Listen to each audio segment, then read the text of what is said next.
Heyo! Welcome back to John Opens Stuff. This is a very special episode of John Opens Stuff, where the guy who owns the bicycle shop down the block touches Arnold in his no-no. But wait, sorry, that's a whole different special episode.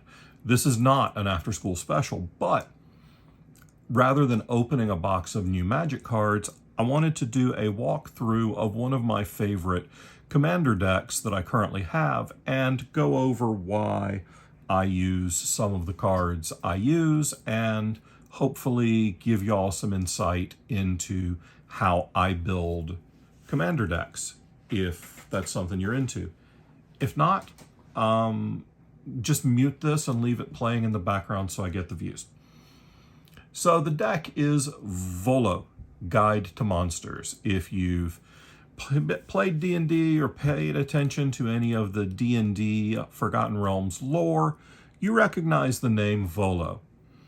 I have a Volo's Guide to Monsters somewhere in my office. And if I showed you a wide shot of my office, you'd understand why I use the phrase somewhere, because I'm still unpacking from Authors and Dragons Con and have no idea where that is. But the idea is that Volo is a legendary human wizard, power and toughness 3/2, and he is a chronicler of cryptids, as it were.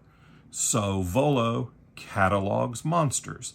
Now, what that means for you as a Magic player is whenever you cast a creature spell that doesn't share a creature type with a creature you control, or a creature card in your graveyard, copy that spell.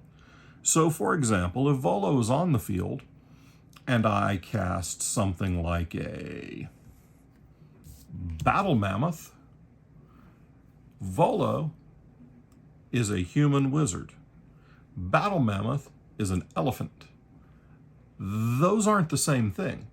So with Volo out, I cast a Battle Mammoth for 5 mana.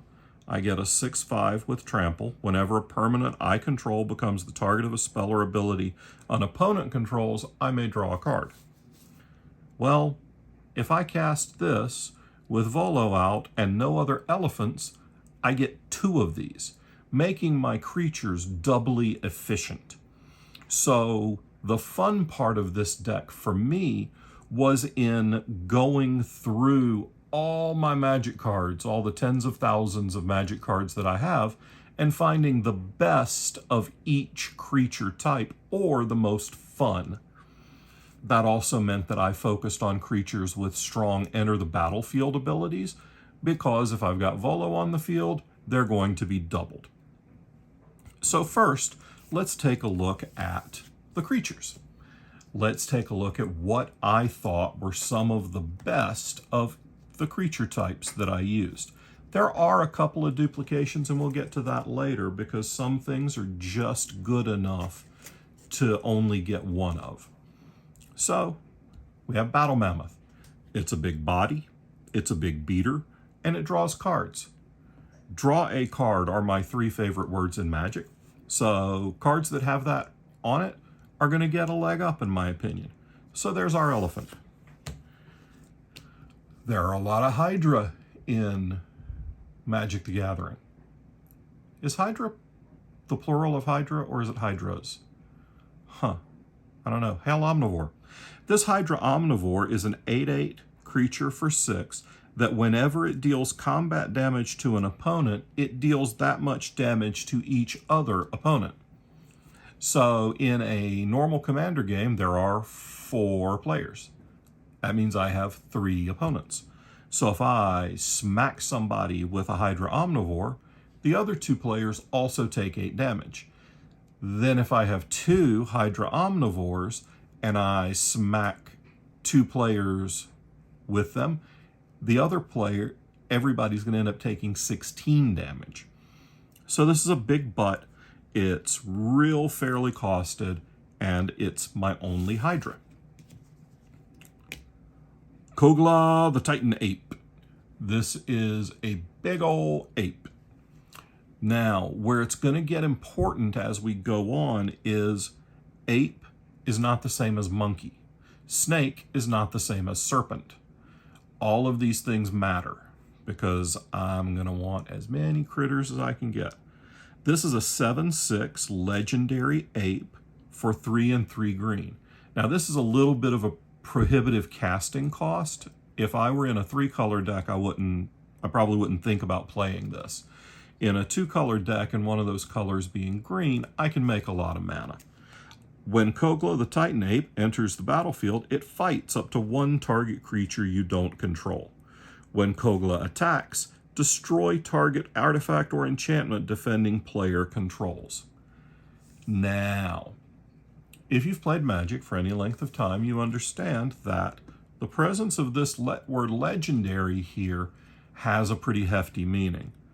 So if I cast Kogla with Volo on the battlefield, I'll get 2 Koglas.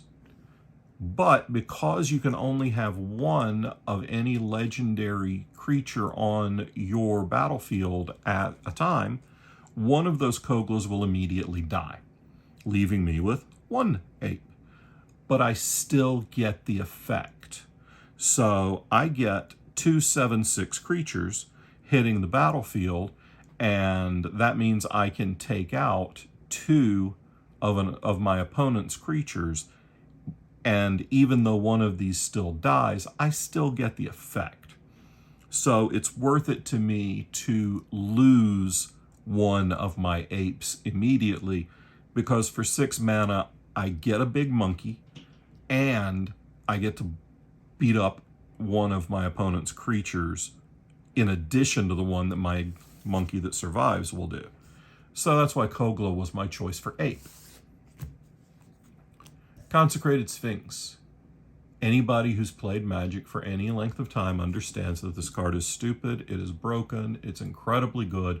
It's, in my opinion, the best Sphinx in the game. Flying 4/6 for 6 mana.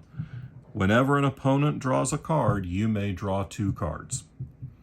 In Commander, that means that you cast this guy, and before it comes back around to you, if nobody kills it, you've drawn a minimum of 6 cards, because your opponents are each going to get a draw step, and you're going to draw 2 cards every time one of them draws. So that means that if you put this out with Volo, you get 2 of these guys in 1 orbit around the table. You'll draw a minimum of 12 cards. Note that this is a May ability. That's going to be really important because you don't want to run out of cards. If you don't have any cards in your library, when it's your turn to draw, you lose. And I don't run Laboratory Maniac, Jace Wielder of Mysteries, or any of the other cards to get around that in this deck. That's not what I want to do with this deck. I want to make big things and beat the piss out of people with them. So that was my choice for Sphinx. Aboleth Spawn. 2 and a blue for a 2/3 fish horror. A lot of times in this deck, you want to avoid creatures with 2 types, because that means that this is the only fish and this is the only horror that I get to use in the deck. Now, what that means is not a whole lot for fish. There aren't a whole lot of great fish. There's a lot of good horrors, especially with the release of a horror-themed Commander deck last year. I still think this is one of, if not the best. It's cheap to cast. It's 2 and a blue. It has flash, so you can drop it in on an opponent's turn. It has Ward 2, which means that any spell your opponent casts that targets this has to pay 2 more mana to target it. And then its ability, Probing Telepathy. Whenever a creature entering the battlefield under an opponent's control causes a triggered ability of that creature to trigger, you may copy that ability. You may choose new targets for the copy. So for example, if I have Aboleth Spawn in play, and I've cast it with Volo, so I have 2, then my opponent cast a Kogla, I get to copy Kogla's ETB effect and have it fight 2 other creatures. That's pretty good, right? Also, I really like using my opponent's creatures to hurt them. And people get whiny if you steal their stuff, so this is a way that I can use their creatures without them getting whiny. Sylvan Caryatid. It's a basic mana dork. 1 and a green, 0/3, defender, hexproof. Tap it to add 1 mana of any color to your mana pool. There are a lot of mana dorks in green. Mana dorks are small creatures that generate mana as one of their abilities. But most of those mana dorks are elves. Elf is a really popular tribe in Magic the Gathering, and that means that there's a lot of competition for the elf spot in this deck. There aren't very many good plants, so I picked this one. This is the plant I wanted to use because it gives me mana. And frankly, in the early game, a 0/3 butt is pretty good. It'll block a lot of early creatures. So I use Sylvan Caryatid in place of something like Llanowar Elves or something like that. Courser of Kruphix. Enchantment creature, Centaur. There are some pretty good centaurs in the game, but this one is a 2/4 for 1 and 2 green. Play with the top card of your library revealed. You may play the top card of your library if it's a land card. Whenever a land enters the battlefield under your control, you gain 1 life. It basically is drawing 1/3 of a card every turn, because about 1/3 of your deck is going to be land. So you're going about 1 in 3 turns, you're going to get an extra card off the top of your deck because of this guy. And then if you have 2 of them, you'll gain 2 life every time that happens. Mana Weft Sliver. It's essentially another Sylvan Caryatid. Same casting cost. It's a 1/1 instead of an 0/3. Sliver creatures you control have tap, add 1 mana of any color to your mana pool. Well, this is the only sliver in the deck. But when I cast it with Volo, I then get 2 of them. So again, big fast ramp. And if I don't have Volo out, I cast this and I can use it to get Volo out faster. Goreclaw, Terror of Kalsisma. 3 and a green, legendary creature, Bear. When creature spells you cast with power 4 or greater cost 2 less to cast. Whenever Goreclaw, Terror of Kalsisma attacks, each creature you control with power 4 or greater gets +1/+1 and gains trample until end of turn. And Goreclaw is a 4/3. Legend rule still applies, so the copy is immediately going to die. But I have a lot of big creatures in this deck, and this will help me cast them more quickly and help them get in more damage whenever they attack. Worth it to only have 1. Also, there are cards in the game that allow you to cheat the legend rule. I don't have them in this deck right now, but that's not to say I won't have them in the future. Birds of Paradise is one of my favorite mana dorks ever. It's a 0/1 flyer for 1 green. Tap to add 1 mana of any color. And that is my choice for bird for this deck. It's efficient. It's old, which you can tell from the casting cost, because Wizards doesn't do 1 mana dorks that tap for any color now. That's a 2 mana ability. So this is a more efficient card than would be printed today. So that means I want to abuse it and use it in Commander. So Birds of Paradise is my choice of bird. Another classic, oldie but goodie, Mana War.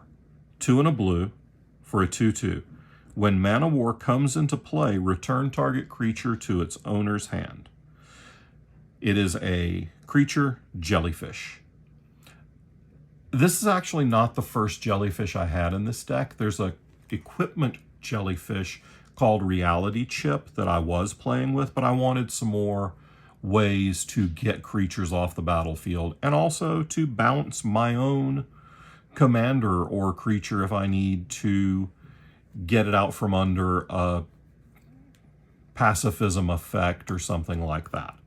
So Mana War comes in, it makes a buddy, I bounce 2 things to its owner's hands.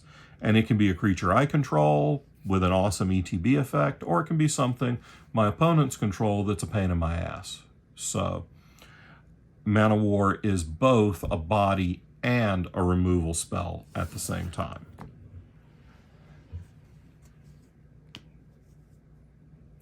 Oran Frostfang is my choice for snake. 3 and 2 green for a 2/6 snake. Attacking creatures you control have death touch. Awesome. Means they're more likely to get through blockers because your opponents don't want to block your death touch creature with a really good creature. Whenever a creature you control deals combat damage to a player, draw a card. There's those 3 words again, my 3 favorite words. That means if you attack with 2 Oran Frostfangs and they both make contact, you don't just draw 2 cards, you draw 4. Because the ability will trigger on each snake, and it'll trigger twice because 2 creatures dealt combat damage. So Oran Frostfang, my choice for best snake in the game, baby. Loyal Drake. This is another place where semantics are important, because Drake is not a dragon. 2 and a blue for a 2/2 flyer with Lieutenant. At the beginning of combat on your turn, if you control your commander, draw a card. That means that if Volo is on the battlefield when I cast a Loyal Drake in my first main phase of a turn, I'm going to get 2 of these, and then I'm going to move straight to my combat phase and draw 2 cards. Me likey drawing cards.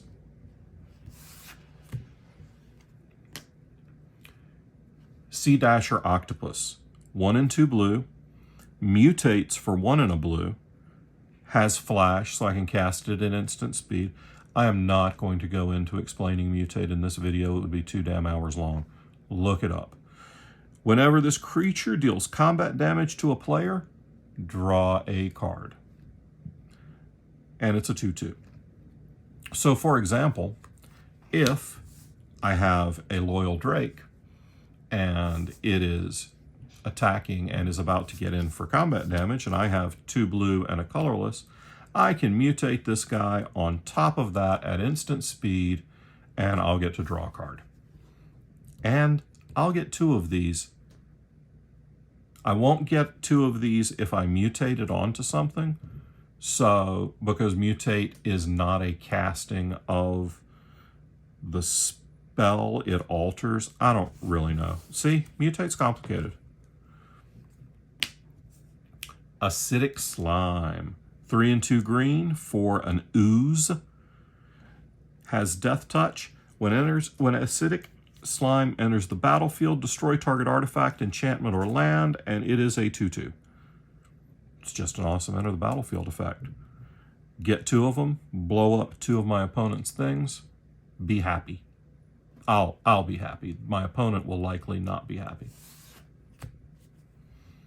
And now we come to Beast Whisperer. 2 and 2 green for an Elf Druid.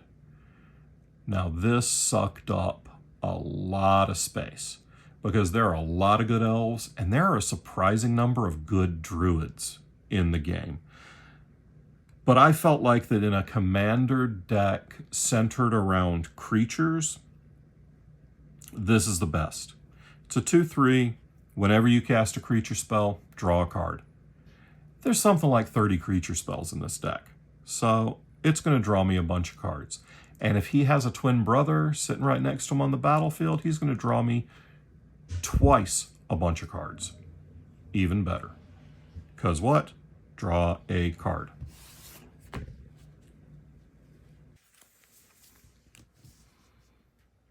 Uro Titan of Nature's Wrath.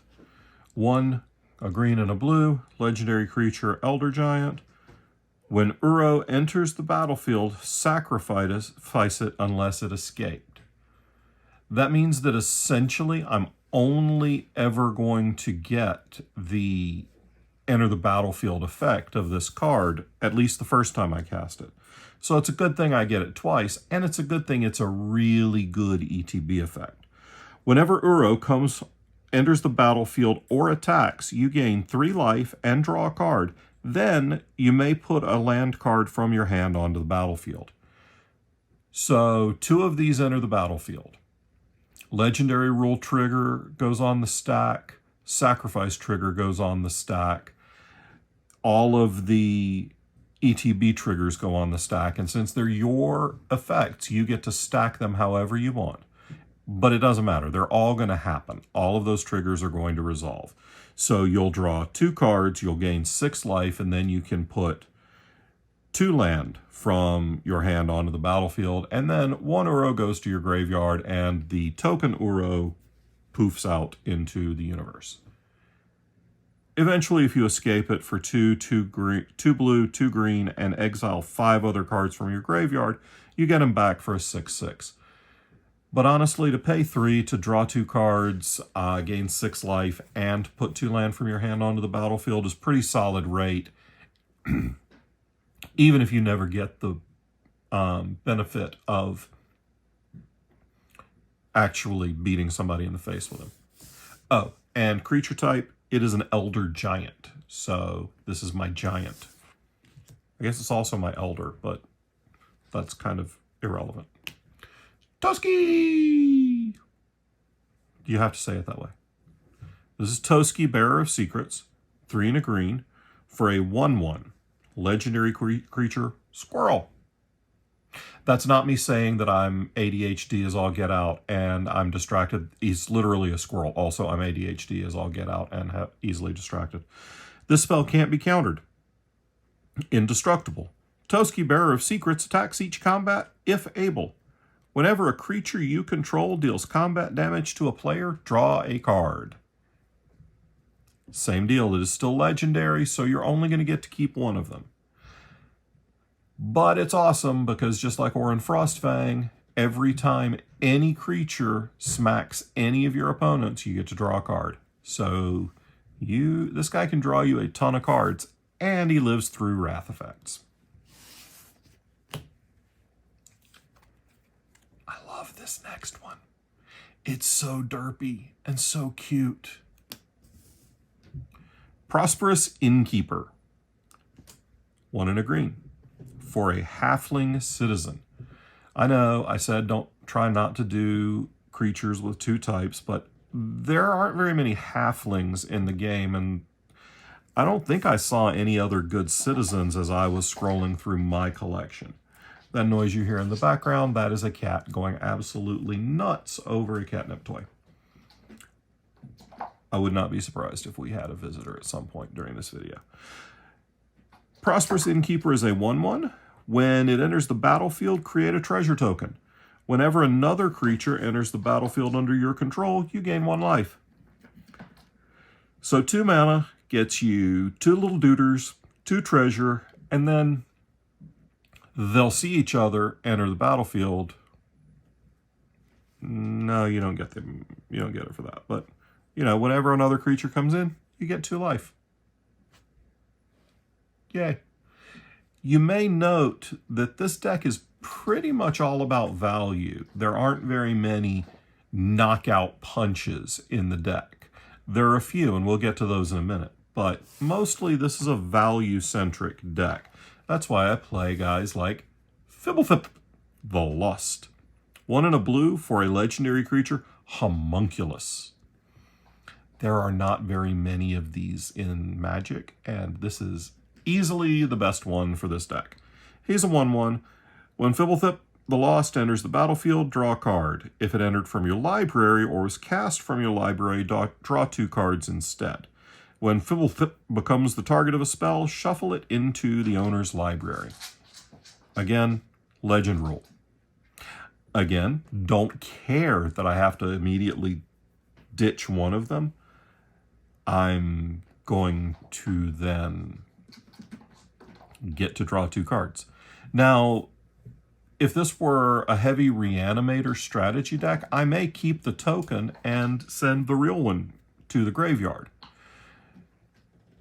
That's never happened, but I mean, if I had a recursion card in my hand, it's entirely possible that I would do that so that then I get to cast Fibblethip again. Next up, this is a new one. I just put this in the deck not long ago. Kira, Great Glass Spinner. 1 and 2 blue for a legendary creature, Spirit. The Spirit slot is really crowded in blue right now with all the support Spirits got in recent sets. But this is an oldie but a goodie, and it is a really, really goodie. It's a 2/2 flyer for 3.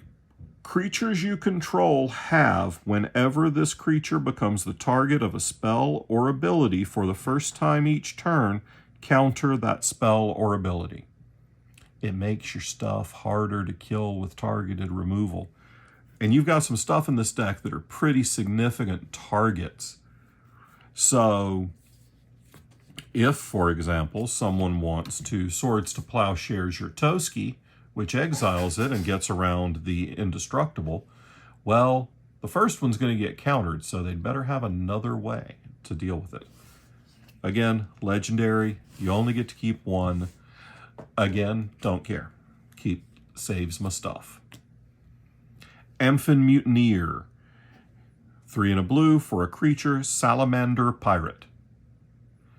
There are a lot of good pirates. There aren't that many good salamanders. So really, this only sucked up 1 slot in my deck. Most of the other salamanders I know about are in red, which isn't a color we can play. It's a 3/3. When Amphin Mutineer enters the battlefield, exile up to 1 target non-salamander creature.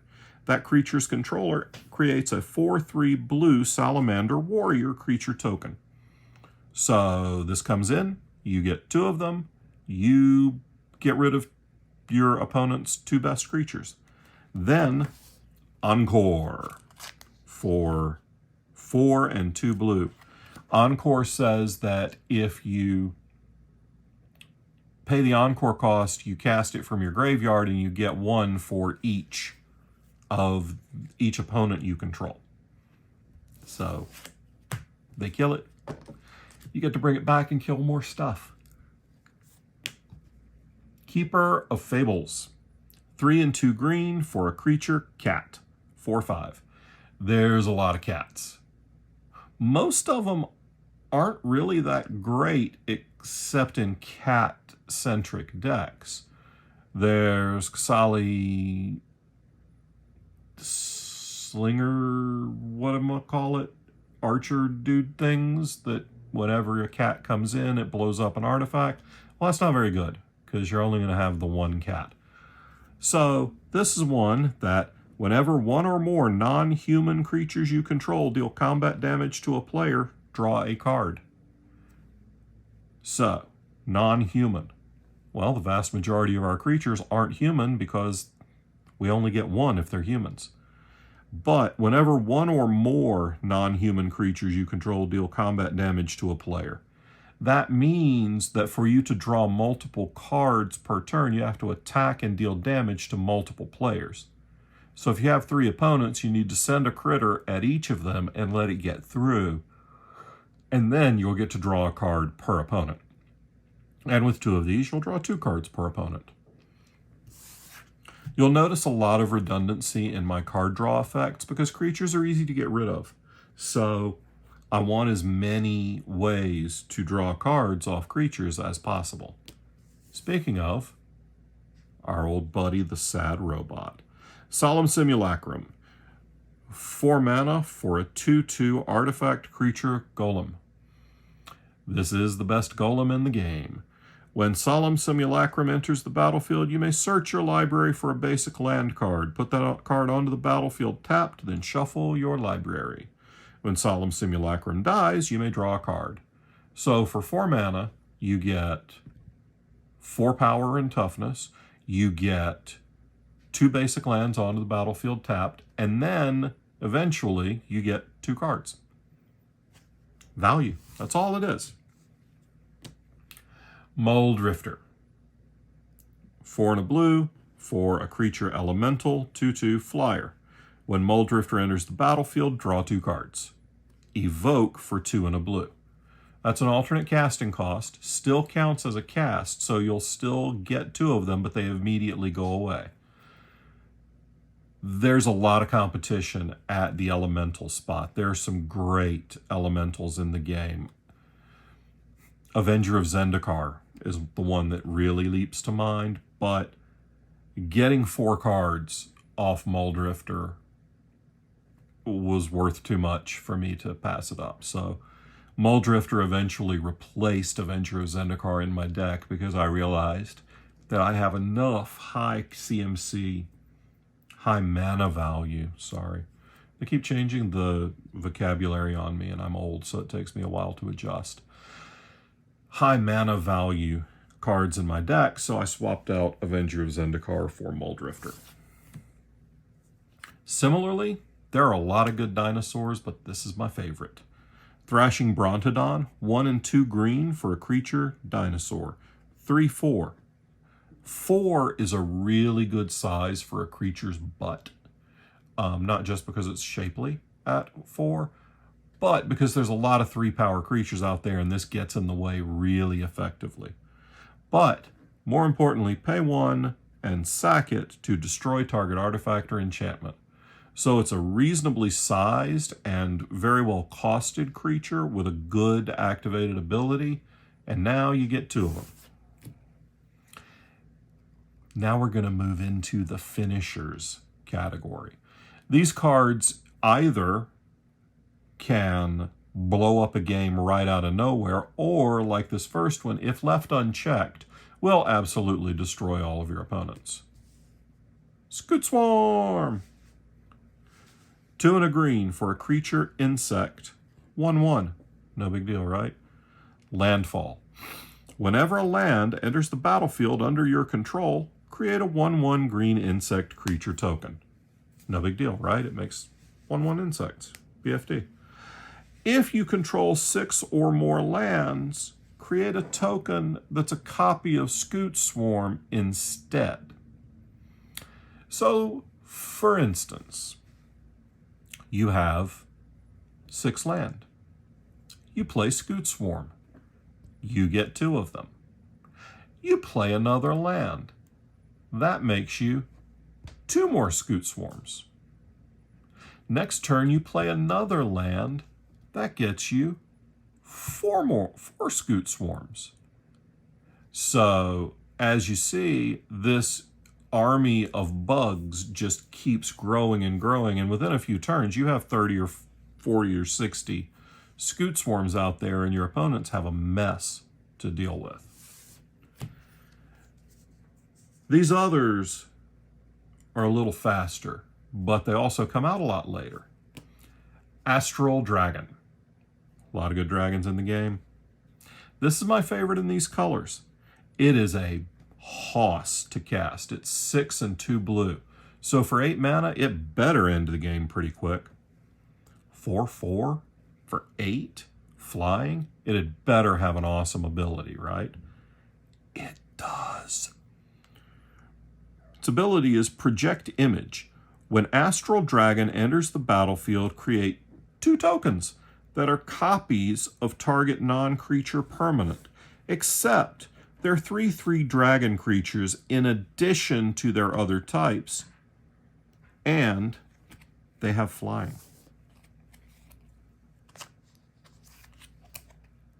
Sorry, I just wanted to make sure that last word was flying. Yes, that last word is flying.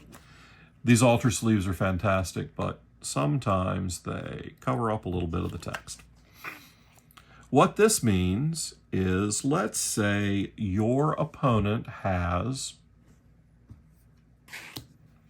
a Jeweled Lotus on board.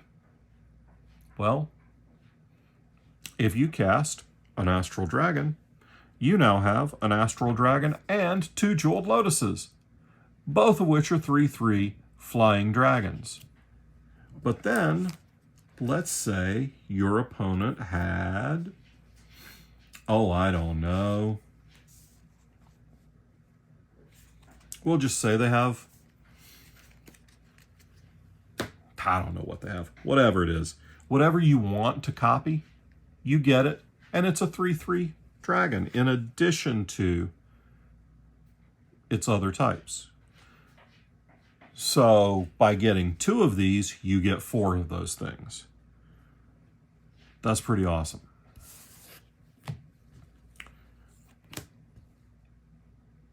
You knew there was one coming, right? You knew there was an Eldrazi. Ulamog the Infinite Gyre. Gyre? Gyre? Gyre. Today, for this video, Gyre. 11 to cast for a 10/10. Legendary creature Eldrazi. Legendary means you're only going to get 1. You only need 1. When you cast Ulamog the Infinite Gyre, destroy target permanent. Your copy does not get that effect. Copy is not cast. Annihilator 4. Whenever this creature attacks, defending creature sacrifices 4 permanents. Ulamog is indestructible. When Ulamog is put into a graveyard from anywhere, its owner shuffles his or her graveyard into his or her library. It's a big-ass Eldrazi with Annihilator 4. If it comes down, your opponents have to deal with it via exile within a couple of turns, or they're just doomed. Then there's the out-of-nowhere Craterhoof Behemoth. 5 and 3 green for a 5/5 creature beast. And there are a lot of beasts in the game, and a lot of them are good, but Craterhoof is the one that comes down and ends the game. When Craterhoof Behemoth enters the battlefield, creatures you control gain trample and +X/+X until end of turn, where X is the number of creatures you control. So you cast this guy with Volo on the battlefield, and say you've got 4 creatures. Well, now you have 6 creatures. And all of those 6 creatures get +12/+12 and trample. It's pretty easy to wipe out 3 opponents with 72 points of damage on the board, especially since it's late in the game, because it's 8 CMC. So those are the creatures. That's most of the creatures. There are a few, and by a few I mean 3. There are 3 that I go off theme for. Why? Because they're worth it. Guardian Augmenter is a troll wizard. This doubles up with Volo because Volo is also a wizard. So if Volo's out, I will only get 1 Guardian Augmenter. He's 2 and a green for a 2/2 with flash. I will likely cast this before I cast Volo because with this card on the battlefield, commander creatures you control get +2/+2, and commander creatures you control get hexproof. So because he provides so much added protection for Volo, I felt like it was worth it to include it, even though it does double up. Next up, my 2 Dryads. I'm not 100% sure if these are going to stay, if these are both going to stay in, but probably. Dryad of the Elysian Grove is 2 and a green for a 2/4 enchantment creature Nymph Dryad. You may play an additional land on each of your turns. Lands you control are every basic land type in addition to other types. So it's color fixing, it's mana ramp, and it's pretty darn good. Then Bramble Sovereign is 2 and 2 green for a 4/4 creature Dryad. Whenever another non-token creature enters the battlefield, you may pay 1 and a green. If you do, that creature's controller creates a token that's a copy of that creature. It's just a redundant Volo effect. If Volo gets killed off too many times and becomes too expensive to cast, I can cast Bramble Sovereign and use its activated ability until I can get Volo back onto the battlefield. So those are the creatures. That's a significant stack of creatures, many of which do double or triple duty. So now let's look through some of the utility cards in the deck. Spark Double. Oh wait, it's a creature. It's an illusion. 3 and a blue. You may have Spark Double enter the battlefield as a copy of a creature or planeswalker you control, except it enters with an additional +1/+1 counter on it if it's a creature. It enters with an additional loyalty counter on it if it's a planeswalker. And here's the important bit. And it isn't legendary if that permanent is legendary. It makes more Volos out of your Volos. And Volo makes 2 because you only have the 1 illusion. So you cast it. Then you have 3 Volos. Then you use your 3 Volos to make 4 Astral Dragons. Then, if you still have any friends left, they all scoop and you win. This is all just really useful utility cards. Concordant Crossroads. 1 green for an enchant world. All creatures have haste. I really recommend not playing this until you drop Astral Dragon or Ulamog, because all creatures have haste. This is a symmetrical effect. That means your opponent's creatures have haste too. You'd rather that not happen. So this is part of your finisher. Lightning Greaves. 2 mana, 0 to equip. Equipped creature has haste and shroud. It's protection for Volo. Swiftfoot Boots. Slightly worse Lightning Greaves because it costs 1. Slightly better because it has hexproof, not shroud, so you can equip other stuff to your creature. Sometimes your stuff's going to die. Balaged Recovery. 2 and a green to return target card from your graveyard to your hand. Or, if you're screwed, you can play it as a land, because this is a double-faced card. So flip it over, it comes in tapped. It's Balaged Sanctuary, and it taps for a green. I really like the MDFC's modal double-faced cards because they take up 1 space in the deck and they serve multiple purposes. Eldritch Evolution. 1 and 2 green as an additional cost to cast Eldritch Evolution, sack a creature. Search your library for a creature card with mana value X or less, where X is 2 plus the sacrificed creature's converted mana cost. So, cast this. If you sack a token, then you get a 2-drop. If you sack a monster, you get whatever that monster cost plus 2 mana. It's just a good way to go digging for something. Parallel Lives. 3 and a green for an enchantment. It doubles tokens. If you're going to make a token, make 2. We like you. The Great Henge. Abjectly broken card. 7 and 2 green. Can't be broken, it's 9 mana, right? Well, this spell costs X less to cast, where X is the greatest power among creatures you control. You'll notice I have 10/10 in this deck. But if I've got Ulamog out, I don't need to cast the Great Henge. More to the point, I have a lot of big guys. I'm going to cast this for 4 or 5 most of the time. Tap it to add 2 green and you gain 2 life. Whenever a non-token creature enters the battlefield under your control, put a +1/+1 counter on it and draw a card. Great Henge is stupid. Card's amazing. It's a must-kill as soon as it hits the battlefield for most people. Let's look at our card draw specific cards. There aren't many. The reason is that I have draw a card stapled onto so many of my other cards. Garruk's Uprising.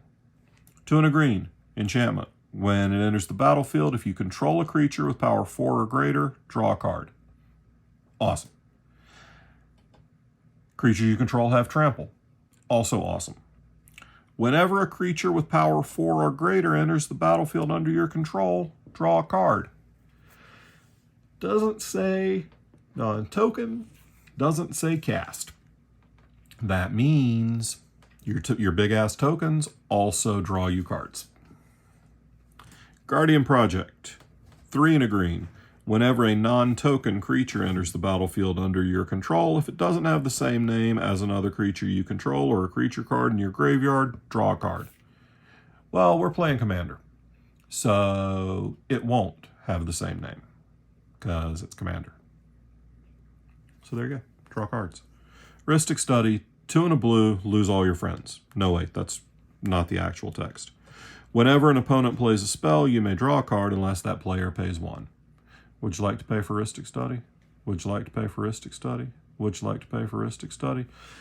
This is why you don't have friends, because you play Rhystic Study. I don't have friends because, who needs them? I have Rhystic Study. Let's look at some ramp cards. Cultivate. This is the Japanese alt art Strixhaven Mystical Archive. Cultivate. 2 and a green. Go get 2 basic lands, put 1 onto the battlefield tapped, put the other one into your hand. Arcane Signet from the Dan Frazier Secret Lair. Tap to add 1 mana of any color in your commander's color identity for 2. Nature's Lore. 1 and a green. Search your library for a forest card, put that card onto the battlefield, then shuffle your library. 2 important things about this iteration of this effect. It doesn't say basic forest, and it puts the card onto the battlefield untapped. So I can go get a tropical island and drop it right on the battlefield with no ill effects. Then Sol Ring. Pay 1. Taps for 2. Colorless. Mana Crypt. 0 mana rock. At the beginning of your upkeep, flip a coin. If you lose the flip, Mana Crypt deals 3 damage to you. Tap to add 2 colorless. And then Jeweled Lotus. 0. Tap it, sack it. Add 3 mana of any one color. Spend this mana only to cast your commander. With this in your opening hand, you can cast Volo on turn 2. I don't always recommend that because that means Volo's out there shields down. But if you can get Volo out on turn 2, it's usually pretty bad for your opponents and pretty good for you. Now, if you do happen to cast Volo on turn 2, I highly suggest having some counterspells in your hand. And I highly recommend one of them being Force of Will or Fierce Guardianship. Both of these are mostly free counterspells. Force of Will, you pay 1 life and exile a blue card from your hand rather than pay Force of Will's mana cost, counter target spell. Yes, it has a casting cost. Yes, I've hard cast Force of Will. Nobody cares. Fierce Guardianship, 2 and a blue. Or if you control a commander, you may cast this spell without paying its mana cost, counter target non-creature spell. More honestly, counter target kill spell aimed at your commander. Now, if your commander lives through an orbit and you can keep some mana up, Swan Song, for 1 blue, counter target enchantment, instant or sorcery, its controller gets a 2/2 blue bird. Or maybe Veil of Summer. Or maybe Heroic Intervention to save your stuff. Or maybe Mana Drain to counter a spell. Or maybe just counterspell. All of these are part of my defense suite. But sometimes things happen. Things hit the battlefield and you need to deal with them. In these colors, we have Pongify. Pay a blue, destroy target creature. It can't be regenerated. Its controller creates a 3/3 green ape. Some things are just a pain in the butt and we don't want to kill them because they'll just come back. Eureka. Song of the Dryads. 2 and a green, enchant permanent. Enchanted permanent is a colorless forest land. This is great for pesky commanders because it doesn't kill it, but they can't do anything with it. Kenrith's Transformation is also good for pesky commanders. Not as good because it still leaves the commander as a creature, but it is pretty effective. It's still pretty effective. And you get to draw a card. Curse of the Swine and March of Swirling Mists are my X spells. These are more mass removal. Curse of the Swine, exile X target creatures. For each creature exiled this way, its controller puts a 2/2 green boar creature token onto the battlefield. Lose your stuff, get pigs. March of Swirling Mists, X and a blue. As an additional cost to cast this spell, you may exile any number of blue cards from your hand. This spell costs 2 colorless less for each card exiled this way. Up to X target creatures phase out. This is your Alpha Strike card. This is not going to get rid of things permanently, but it'll clear the road. Beast Within, destroy target permanent. Your opponent gets a 3/3 beast. Yay, you have a beast. But you don't have whatever was about to kill me. And then, old reliable, Cyclonic Rift. 1 and a blue, return target non-land permanent you don't control to its owner's hand. I used this last night in a game to bounce a dragon someone had stolen from me back to my hand. And then you can overload it for 7 to bounce all of your opponent's things back to their hands. That's the deck. I'm going to run through the mana base really quickly because mana bases are pretty independent, pretty individual. But some things I like to point out, I always want to run at least 1, usually 2, of these land-killing lands. Some things just have to get blowed up. Nykthos, Shrine to Nyx, creates a ton of mana. Urborg needs to go. Or Cabal Coffers needs to go. Those things need to get blowed up. So these can do that. Then other utility lands, things like Otawara, Soaring City, or Boseiju, Who Endures. Otawara bounces artifact, creature, enchantment, or planeswalker to its owner's hand.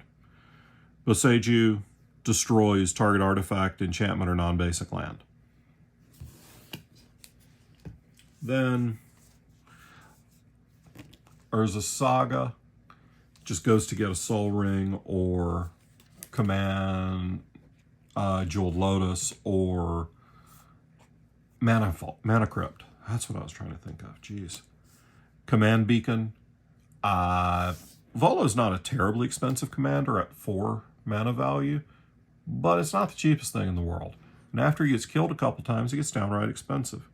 So if he gets killed a couple of times, bounce him to your hand and you can cast him for 4. Ash Barrens cycles for a basic land. Just helps you get through your deck. If you need color, you can get it, or makes mana. Reliquary Tower, you have no maximum hand size. Reflecting Pool, color fixing. Castle Vantress, late game, repeatable scry effect. Scavenger Grounds, I run one of these in all my decks. You sack it, or another desert if you're running multiple deserts. Sack it and exile all cards from all graveyards. Then basic things like Flooded Grove, Tropical Island, Rejuvenating Springs. Mosswort Bridge is a great hideaway card for this deck because you got a lot of big monsters.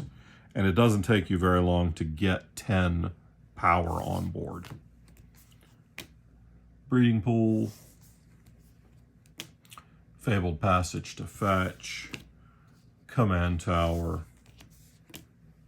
Ancient Tomb, Prismatic Vista to fetch, Waterlogged Grove, Misty Rainforest to fetch, Temple of the False God. I don't play this very often, but in a big mana deck that's only 1 or 2 colors, it's fine. I don't love it, but in this deck it's pretty good. Then Dreamroot Cascade is one of the slow lands. Then we've got some basics. I tend to run a pretty decent number of basics in all my decks. This deck has 6 forests and 5 islands. Because Blood Moon is a card. It's a real card, and it's a real pain in your ass if you can't get away from its effect. So, that is my very long walkthrough on Volo Guide to Monsters. If you enjoyed this, please let me know in the comments if there are specific commander decks that you would like to hear me talk about. I'm happy to do that. I have 8 more that I can run over, and they're always releasing new stuff, so I'm always getting more commander decks. In the meantime, hey, y'all be good to one another, all right? Peace.